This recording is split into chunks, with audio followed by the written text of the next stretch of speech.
भारतीय नागरिक सुरक्षा संहिता 2023 की धारा 130 जो कि सीआरपीसी की धारा 111 के समरूप है। किसके समरूप है? 111 में सीआरपीसी में जो धारा थी, अब वह धारा भारतीय नागरिक सुरक्षा संहिता की धारा 130 में वर्णित है। आदेश दिया जाना साथियों बहुत महत्वपूर्ण धारा है। जैसे ही पुलिस के द्वारा निवारक कार्यवाही के अंतर्गत पुलिस क्या करती है? इस्तगासा पेश करती। कहां इस्तगासा पेश करती है? अपने क्षेत्र अंतर्गत आने वाले कार्यपालिक मजिस्ट्रेट महोदय के समक्ष इस्तगासा पेश करती है। और किन किन धाराओं के अंतर्गत पेश करती है? बीएनएसएस की धारा 126 जो कि सीआरपीसी की धारा 107 है, बीएनएसएस की धारा 127 जो कि सीआरपीसी की धारा 108 है, बीएनएसएस की धारा 128 जो कि सीआरपीसी की धारा 109 के अंतर्गत है, बीएनएसएस की धारा 129 जो कि सीआरपीसी की धारा 110 के अंतर्गत है। कार्यपालिक मजिस्ट्रेट के समक्ष इस्तगासा पेश करती है पुलिस। जैसे ही कार्यपालिक मजिस्ट्रेट को इनके बारे में सूचना प्राप्त होती है, इन इस्तगासाओं के बारे में, तो उसके बाद कार्यपालिक मजिस्ट्रेट क्या करते हैं? इन इस्तगासाओं को देखते हैं कि इनमें आधार है कि नहीं, जिनका बॉन्ड ओवर किया जाना है, तो जो इस्तगासा मिले हैं उनमें ऐसे पर्याप्त दस्तावेज हैं कि नहीं है, आधार है कि नहीं है, ये पूरे के पूरे किसके द्वारा देखे जाते हैं? कार्यपालिक मजिस्ट्रेट के द्वारा। सर्वप्रथम उपयुक्त धारा 107 से 110 जो कि सीआरपीसी की धारा है और बीएनएसएस की धारा 126 से 129 तक के अधीन आदेश दिए जाने के लिए, आदेश जो दिया जाना है कार्यपालिक मजिस्ट्रेट के द्वारा बॉन्ड ओवर के लिए, उनमें क्या युक्तियुक्त तर्क संगत आधार है कि नहीं है। तर्क संगत आधार होने पर कार्यपालिक मजिस्ट्रेट इस धारा के अधीन एक प्रारंभिक आदेश देंगे। जैसे ही देखेंगे कि इनमें आधार है तो प्रारंभिक आदेश देंगे, ऑर्डर शीट लिखी जाएगी। इस आदेश में उसे प्राप्त हुई उस सूचना का सार लिपिबद्ध किया जाएगा कि किस कंडीशन में कैसी क्या परिस्थितियां बन रही हैं इन इस्तगासाओं के बारे में, वो पूरा का पूरा सार लिखा जाएगा। किसमें लिखा जाएगा? इसमें लिखा जाएगा। उसके बाद क्या होगा? उसके बाद फिर संबंधित व्यक्ति को जिसके खिलाफ इस्तगासा पेश किए जाने उसको सूचित करने के लिए एक नोटिस जारी किया जाएगा। क्या किया जाएगा? नोटिस जारी किया जाएगा कि बंद पत्र की राशि, पृथुओं की संख्या तथा वर्ग का उल्लेख करते हुए निर्धारित समयावधि में उपस्थित होकर के बंद पत्र प्रस्तुत करें, यानी अपनी जमानत करवाएं और यहां पर बॉन्ड भरें। इस प्रकार से नोटिस किसको जारी होगा? अनावेदक को एक प्रति दी जाएगी। साथियों ये जो धाराएं हैं हम आपको शॉर्ट में बता देते हैं कौन कौन सी, जिसका धारा 107 से लगा करके 110 तक सीआरपीसी है और 126 से 129 तक बीएनएसएस में हो गई है। साथियों बीएनएसएस की धारा 126 में स्पष्ट रूप से बताया गया है कि अन्य दशाओं में प्रशांति कायम रखने के लिए प्रतिभूति, मतलब ये हुआ है कि जहां पर लोक शांति भंग होने की संभावना रहती है वहां पर निवारक कार्रवाई है ये, कि अपराध होने से, घटित होने से पहले ये कार्रवाई की जाती है।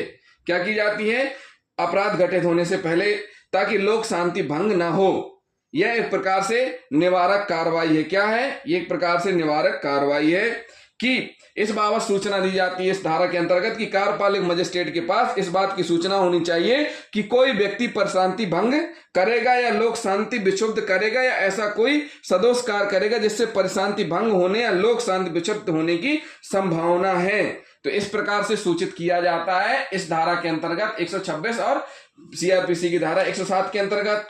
उसके बाद अगली धारा है, अगली धारा स्पष्ट रूप से कहती है राजद्रोहात्मक बातें, यानी 127 राजद्रोहात्मक बातें को फैलाने वाले व्यक्तियों से सदाचार के लिए प्रतिभूति और अश्लील पुस्तकों का विक्रय करने वाले से भी प्रतिभूति ली जाती है। जो व्यक्ति राजद्रोहात्मक बातें फैलाता है उनको भी पाबंद किया जाता है जैसी सूचना प्राप्त होती है कार्यपालिक मजिस्ट्रेट को।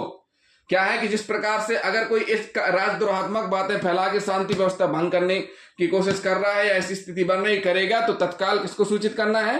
कार्यपालिक मजिस्ट्रेट को। उसके बाद है 128 और सीआरपीसी की धारा 109 संदिग्ध व्यक्तियों से सदाचार के लिए प्रतिभूति। संदिग्ध व्यक्ति जो अपनी उपस्थिति छिपाने में चालाकी बरत रहे हैं, वो इसलिए बरत रहे हैं ताकि कोई संज्ञेय अपराध कारित कर सके। उनकी नियत क्या है? संज्ञेय अपराध कारित करने की नियत है। 129 में तो हम आपको बता ही चुके हैं, इसमें स्पष्ट रूप से पहले वीडियो में हम बता चुके हैं, जो कि सीआरपीसी की धारा 110 के अंतर्गत है। ये उनके लिए है जो इस प्रकार के खतरनाक अपराधी हैं जिनका समाज में स्वच्छंद रहना, समाज में रहने वाले लोगों के लिए घातक है, तो उनको बाउंड ओवर करना जरूरी है। तो जो 3 धारा है 126, 127, 128, इनमें बाउंड ओवर 1 वर्ष का होता है और 129 जो कि आदतन अपराधियों से संबंधित है, इनका बाउंड ओवर 3 वर्ष का किया जाता है। तो साथियों, ये हुई धारा 130 जिसमें कि नोटिस की एक प्रति अनावेदक जिसके खिलाफ इस्तेगासा तैयार किया गया उसको दी जाती है और पावती ली जाती है। उसके बाद इसको एक निश्चित दिनांक को न्यायालय में उपस्थित होना होता है। कहां पर? कार्यपालिक मजिस्ट्रेट की न्यायालय में। जिस प्रकार साथियों एफआईआर दर्ज होने पर जिला न्यायालय में प्रोसीडिंग होती है, इसी प्रकार कार्यपालिक मजिस्ट्रेट के यहाँ प्रोसीडिंग होती है। फर्क इतना है कि न्यायालय में जब कार्रवाई होती है वहां गवाह बयान दर्ज किए जाते हैं उन कार्रवाइयों में, लेकिन निवारक कार्रवाइयों में इस्तेगासा देखा जाता है, उसमें आधार मौजूद होने पर ही नोटिस जारी करके तलब किया जाता है। और जैसे ही धारा 131 सीआरपीसी की धारा 112 के अंतर्गत अनावेदक व्यक्ति न्यायालय में उपस्थित होता है, उपस्थित होने के बाद उसको जो सार है इस्तेगासा का वो सार पढ़कर सुनाया जाता है और फिर आगे कार्रवाई की जाती है। ऐसा नहीं है कि बिना सार सुनाए कार्रवाई नहीं की जाएगी। क्या है? बिना सार सुनाए कार्रवाई नहीं की जाएगी। अगर न्यायालय में उपस्थित संबंधित व्यक्ति द्वारा चाहे जाने पर उसे पढ़कर नहीं सुनाया गया हो या ना बताया गया हो तो ऐसा आदेश तथा तत्संबंधी समस्त कार्रवाई दोषपूर्ण तथा प्रभावहीन मानी जाएंगी। क्या होंगी? दोषपूर्ण और प्रभावहीन मानी जाएंगी। तो इस स्थिति में हम आपको बता दें यहां बॉन्ड ओवर होगा। बॉन्ड ओवर किसके द्वारा किया जाएगा? कार्यपालिक मजिस्ट्रेट के द्वारा किया जाएगा। किस लिए? ताकि शांति भंग ना हो, लड़ाई झगड़ा की स्थिति बनने से पहले ही ऐसा पाबंद कर दिया जाए कि शांति व्यवस्था बनी रहे, आपस में लड़ाई झगड़ा ना हो। और कुछ मामले हैं, 3 धाराएं हैं जिनमें 1 वर्ष का बॉन्ड और जो आदतन अपराधी उनको 3 वर्ष तक के लिए पाबंद किया जाता है कि अगर आपने किसी प्रकार का अपराध किया तो फिर इसमें फिर कार्रवाई आगे की जाएगी। और कौन सी कार्रवाई होगी हम अगले वीडियो में आपको बताएंगे। तो जिन साथियों ने अभी तक हमारा चैनल सब्सक्राइब नहीं किया है, हमारे चैनल को जरूर सब्सक्राइब कर लें और वीडियो को लाइक और शेयर करना ना भूलें, साथ ही साथ कमेंट भी करते जाएं। थैंक यू दोस्तों।